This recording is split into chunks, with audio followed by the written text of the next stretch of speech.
অনুদান দেওয়ার মধ্য দিয়ে আজকে এই দেশগঞ্জ দাঁড়িয়ে আছে।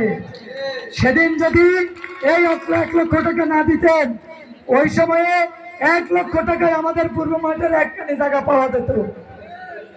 প্রিয় বন্ধুরা আমার, তিনি বিগত 17 বছরে জানেন ভালো করে নখদর্পণে এই ইউনিয়নে বিএনপির সমস্ত নেতাকর্মীরা কিভাবে নির্যাতিত হয়েছে।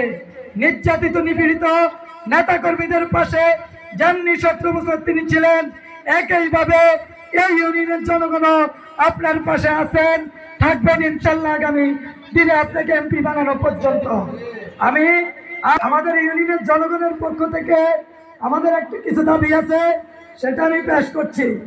আমাদের পাশে এখানে একটি ইউনিয়ন স্বাস্থ্য কমপ্লেক্স রয়েছে, শহীদ প্রেসিডেন্ট জিয়াউর রহমানের সময় করেছিল, কিন্তু ফ্যাসিস্ট হাসিনা সরকার কমিউনিটি ক্লিনিকের নামে কাউন্টার ক্লিনিক করে ইউনিয়ন স্বাস্থ্য কমপ্লেক্সগুলোকে ধ্বংস করে দিয়েছে। আপনি যদি এমপি হন, আপনার মাধ্যমে এই ইউনিয়ন স্বাস্থ্য কমপ্লেক্সকে আমরা 25 শয্যা বিশিষ্ট একটি পূর্ণাঙ্গ হাসপাতালে রূপান্তরিত দেখতে চাই।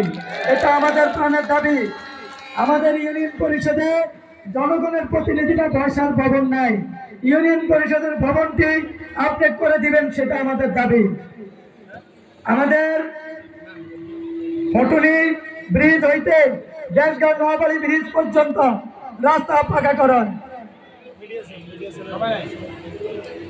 দেশগাঁও আখন্দ বাড়ি পর্যন্ত ভায়া রাস্তা পাকাকরণ, দেশগাঁও নোয়াবাড়ি ব্রিজ হইতে ফয়েজ নম্বরের বাড়ির সামনে দিয়ে পশ্চিম দেশগাঁও সরকারি প্রাথমিক বিদ্যালয়ের সামনে দিয়ে মীর হোসেনের প্রিন্সিপালের বাড়ি পর্যন্ত রাস্তা পাকাকরণ, ডাক্তার শিবপুর বাজার হইতে নগুনি রাস্তা পাকাকরণ, কাশিমপুর বাজার হইতে পূর্ব মাঠ পর্যন্ত রাস্তা পাকাকরণ, পয়েল জোশ আলামিনের দোকান হইতে গ্রামের ভিতর দিয়ে বালিয়াগঞ্জ পর্যন্ত রাস্তা পাকাকরণ।